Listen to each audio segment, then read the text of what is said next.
Hello students, today we have to see the applications of uniform circular motion. First application is a vehicle along horizontal circular track. Now see, this one is a horizontal circular track, this one is a inner edge and this one is a outer edge. Now suppose this is the vehicle, this is the vertical section of the vehicle, or we can see this is the back view of the vehicle. These are the wheels of the vehicle.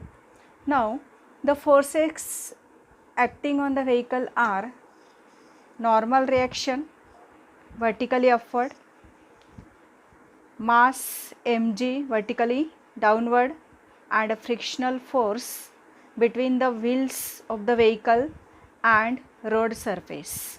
It is acting towards the center of the circular path. R is the radius of the circular path. M is the mass of the vehicle. V is the linear speed of the vehicle. Already I told you the forces acting on vehicle are weight mg, normal reaction n, frictional force Fs. Now this normal reaction get balanced by weight n equals to mg. This is equation 1. Now this frictional force, as it is towards the center of the circular path, so it is acting as a centripetal force. You know the equation of the centripetal force. So Fs equals to mv square upon r. This is equation 2. Now I can divide this equation 2 by equation 1. Okay. Now Fs upon n, left side is a Fs upon n equals to, this m get cancelled, v square upon rg. But you know the first law of static friction, Fs equals to mu s into n. If I substitute this Fs in this equation, mu s into n upon n, this n get cancelled, equals to v square upon rg, right side will be as it is. Now shifting this rg to opposite side, we are getting v square equals to mu s rg, taking square root on both side. So I can write here maximum, v max, because this is the maximum speed of the vehicle along the horizontal circular track. If vehicle is driven more than this speed, it can thrown off. Okay, as r and g are constant. See, r is radius of that particular circular track, it is constant. G is, you know very well, it is constant. So this v depends on mu s, that is on the frictional force. As frictional force increases, maximum speed, velocity increases. This is about the first application of uniform circular motion. Second application is well of death or wall of death. See the figure. These are the walls of this death. Okay. R is the radius of this circular track. M is the mass of vehicle. V is the linear speed of vehicle. Now forces acting on the vehicle are weight mg acting vertically downward. Normal reaction, it is towards the center of the circular track. Frictional force Fs, it is vertically upward. So now this normal reaction is acting as a centripetal force. So we can write n equals to mv square upon r. This is equation 1. Now this frictional force get balanced by the weight. So Fs equals to mg. This is equation number 2. Now I can divide this equation 1 by equation 2. So we are getting n upon Fs equals to v square upon rg. M get cancelled. But you know Fs equals to mu s into n. So substituting this Fs in this equation and cancelling this n and just rearranging the terms, shifting this rg to the opposite side, we are getting v square equals to rg upon mu s. Now taking square root on both sides, v minimum equals to under root rg upon mu s. Speed of the vehicle should be above this minimum possible speed. If speed will be less than this speed, then vehicle will fall in this well, because v is inversely proportional to mu s. As frictional force increases, velocity decreases. Third application is vehicle on banked road. Under that, first condition is most safe speed. We know the speed on horizontal curved road is under root mu s rg. R and G are constant. So maximum speed of the vehicle depends on mu s. Means this is the maximum safe speed of the vehicle along the horizontal curved road. If we have to increase the speed, then we have to increase mu s, that is the frictional force. But this frictional force is not reliable. In rainy season, road surface becomes slippery. That's why it is not a constant. Again, if we increase made that road surface rough, then there will be the wear and tear of the tires. So to avoid the damage of the tires and to avoid the skidding of the vehicle, so best remedy is the banking of road. Now what is the banking of road? Road surface is tilted with the horizontal with an angle. That angle is known as the angle of banking, and this process to tilted the road surface with the horizontal is known as the banking of road.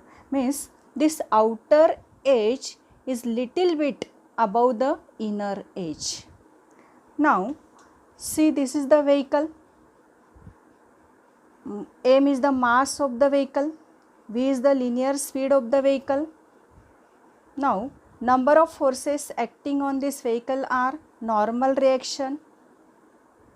It is perpendicular to this tilted surface. Its weight mg acting vertically downward.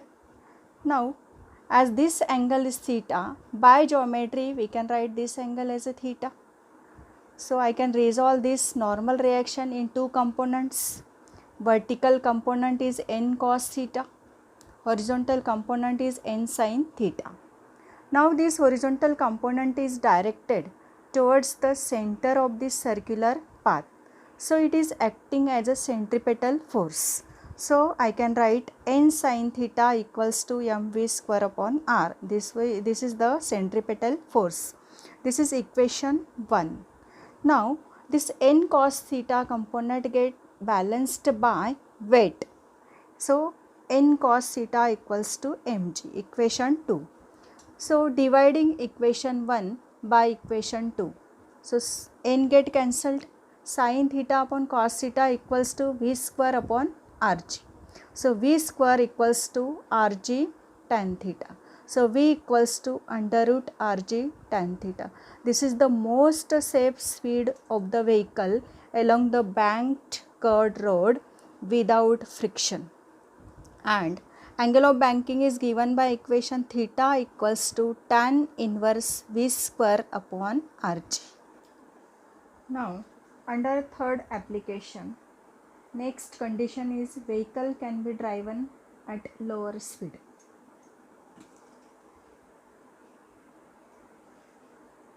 If v is less than under root rg tan theta, we know most safe speed of the vehicle is root rg tan theta. If velocity is less than this most safe speed, then as shown in diagram, normal reaction will be as it is. Its weight is acting vertically downward, but frictional force will be act between the wheels of the vehicles and road surface. It is in outward direction.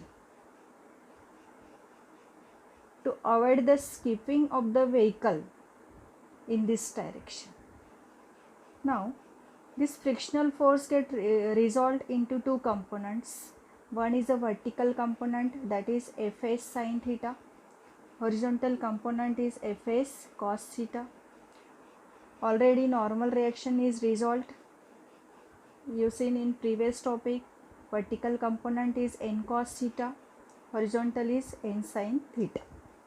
Now total horizontal components, n sin theta, f cos theta.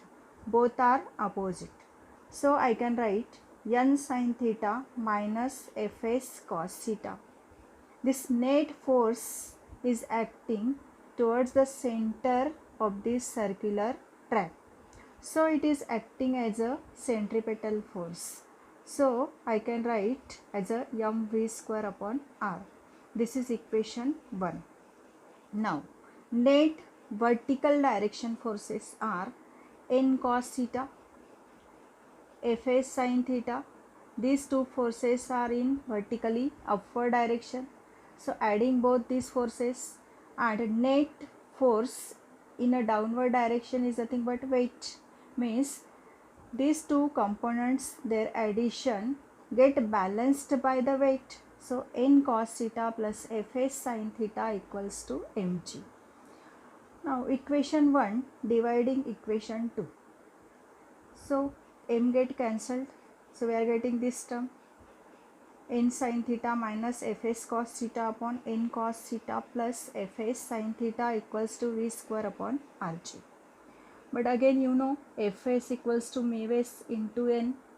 Substituting in above equation, we are getting wherever there is fs, substitute here mu s n, mu s into n, mu s into n. Remaining terms will be as it is.